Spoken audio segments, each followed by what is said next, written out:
সরকারি বয়স্ক ভাতা প্রতি বছর কয়বার বয়স্ক ভাতা প্রদান করা হয়? চলুন বয়স্ক ভাতা সম্পর্কে আমরা বিস্তারিত জেনে নিই যে আসলে বয়স্ক ভাতা কীভাবে দেওয়া হয়, কোথায় দেওয়া হয়, সেগুলো সম্পর্কে আমরা আজকে জানবো। নারীর সামাজিক সুরক্ষা বলয় নিশ্চিতকল্পে সাধারণত এই যে বয়স্ক ভাতা দেওয়া হয়, পুরুষদের ক্ষেত্রে একই অবস্থা। যারা দেখা যাচ্ছে যে ল্যাকটেটিং মাদার, তারা কিন্তু ওই পায় আর কি, মা হওয়ার ক্ষেত্রে মাতৃত্বকালীন ভাতা। আর বয়স যখন নির্ধারিত সময় অতিক্রম করে তখন কিন্তু তারা বয়স্ক ভাতা পায়। এছাড়া দেখা যায় বিধবা বা তালাকপ্রাপ্ত বা নির্যাতিত নারীগণ মূলত এই ধরনের কর্মসূচির আওতায় থাকে। তারা অবশ্যই অসচ্ছল হতে হবে তাদেরকে। এছাড়া আমরা জানি যে প্রতিবন্ধীরাও কিন্তু প্রতিবন্ধী ভাতা পায়।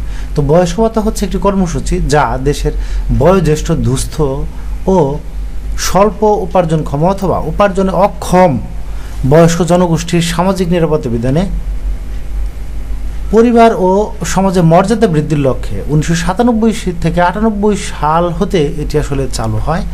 সমাজ কল্যাণ মন্ত্রণালয়ের অধীন সমাজসেবা অধিদপ্তর এই কর্মসূচি মূলত বাস্তবায়ন করে। তো সমাজসেবা অধিদপ্তরের আওতায় পঞ্চগড়ে 3 উপজেলায় বিলুপ্ত ছিটমহলে 1165 জনকে এই বয়স্ক ভাতা প্রদান করা হয় শুরুতে।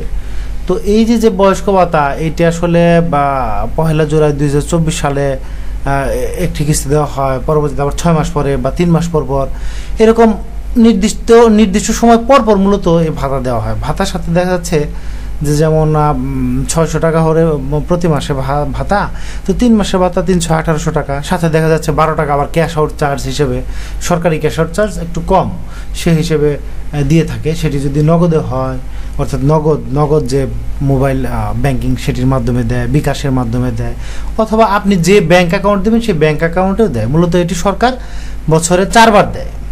প্রতি 3 মাস অন্তর মূলত ডিসবার্স করা হয়ে থাকে। যেমন জুলাই থেকে সেপ্টেম্বর একটি ধাপ, পরবর্তী অক্টোবর থেকে ডিসেম্বর এরকম আরও একটি ধাপ, তৃতীয় ধাপে জানুয়ারি থেকে মার্চ পর্যন্ত, এবং চূড়ান্ত বা শেষ ধাপে এপ্রিল থেকে জুন পর্যন্ত। এই সময় মূলত ভাতাগুলো ইএফটির মাধ্যমে, মোবাইল ব্যাংকিংয়ের মাধ্যমে একেবারে গ্রাহক টু জনগণ টু সরকারের মধ্যে এটি প্রদান করা হয়। তো ভাতা পেতে আসলে বিলম্ব হলে অস্থির হবে না, ধৈর্য ধরতে হবে, কারণ ভাতা ডিসবার্স করতে কিছুটা সময় লাগে। তো বয়স্ক ভাতা কত টাকা পাওয়া যায় ইতিমধ্যে আপনারা জেনে গেছেন যে এটি আসলে মাসে জনপ্রতি 600 টাকা বয়স্ক ভাতা প্রদান করা হয়। তো আমরা যদি 24-25 অর্থ বছর দেখি, উপকারভোগীর সংখ্যা হচ্ছে 5101 জন।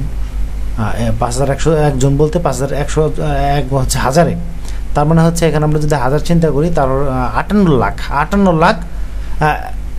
1000, তার মানে 58 লাখ 1000 লোককে সারা দেশে মূলত এই ভাতা দেওয়া হয় জনপ্রতি 600 টাকা হারে। সেক্ষেত্রে আমরা যদি কোটিতে হিসাব করি, 4205 কোটি টাকা মূলত এই ভাতা দেওয়া হয়।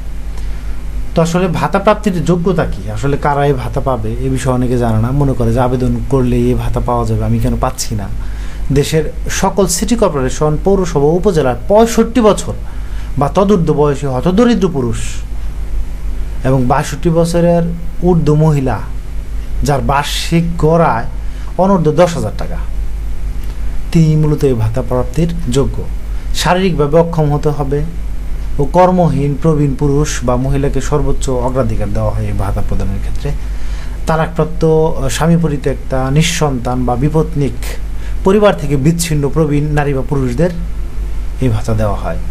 যে সকল প্রবীণ ব্যক্তির আয়কৃত অর্থের সম্পূর্ণ অর্থ খাদ্য বাবদ ব্যয় হয় এবং চিকিৎসা, বাসস্থান ইত্যাদি খাতে খরচ করার জন্য কোনো অর্থ অবশিষ্ট থাকে না, মূলত তাদেরকেই এই বয়স্ক ভাতা দেওয়া হয়। অন্যদিকে ভূমিহীন হতে হবে যে যাকে বয়স্ক ভাতা দেওয়া হবে। তো এই ক্রাইটেরিয়াগুলো অবশ্যই পূরণ করতে হবে, অন্যথায় কিন্তু এই বয়স্ক ভাতা তাদেরকে দেওয়া ঠিক হবে না। প্রথম কথা, বয়স পুরুষের ক্ষেত্রে 65, মহিলাদের ক্ষেত্রে 62 হতে হবে। তার আয় ওই পর্যায়ে থাকা যাবে না যে সে নিজে চলতে পারবে। আর এই যে ব্যাপারগুলো, যে সে ভূমিহীন হতে হবে, তার চিকিৎসা এবং বাসস্থান বাবদ কোনো খরচ থাকছে না, এক্ষেত্রে সরকার এই সামান্য টাকা আসলে দিয়ে থাকে। এই সমস্ত তথ্য বিবেচনা করেই এখন অনলাইনে কি আবেদন করা যায়? না, অনলাইনে আবেদন করা যায় না। আপনাকে ফর্ম সংগ্রহ করতে হবে, ভিডিও ডেসক্রিপশন লিঙ্ক দেওয়া আছে, সেখান থেকে আপনি পিডিএফের ফর্ম সংগ্রহ করতে পারবেন। আর অনলাইনে যে আবেদনের লিঙ্ক থাকে সেটিতে মূলত আপনি করবেন না, সেটিতে আপনার ইউনিয়ন পরিষদ অথবা সমাজসেবা অধিদপ্তর অনলাইনে আবেদন করবে, কারণ অনলাইনে আবেদন করলে এটি সেন্ট্রালি সরকারের কাছে পৌঁছে এবং সরকার এটি ডিসবার্স করলে MIS.bhata.gov.bd ওয়েবসাইটের মাধ্যমে মূলত এটি ডিসবার্সমেন্ট হয় এবং উপকারভোগী যারা আছে তারা পায়। এখন এই ভাতা কারা পাবেন না? কেউ সরকারি চাকরি করলে বা পেনশন প্রাপ্ত অবস্থায় থাকলে সে এই ভাতা পাবেন না। দুস্থ মহিলা হিসেবে ভিজিটিং কার্ড যদি গ্রহণ করে থাকে আবার বয়স্ক ভাতা আপনি পাবেন না। অন্যভাবে নিয়মিত সরকারি কোনো অনুদান বা ভাতা প্রাপ্ত হলে তিনিও পাবেন, অর্থাৎ একই ব্যক্তি একাধিক ভাতা পাবেন না। কোনো বেসরকারি সংস্থা বা কল্যাণমূলক প্রতিষ্ঠান হতে নিয়মিত আর্থিক অনুদান পেলেও তিনি এই ভাতা প্রাপ্ত হবেন না। তো এই ভাতা প্রাপ্তির যে অন্যান্য নিয়মগুলো সেগুলো ভিডিও ডেসক্রিপশনে একটি লিঙ্ক দেওয়া আছে, চাইলে আপনি দেখে নিতে পারবেন। ধন্যবাদ।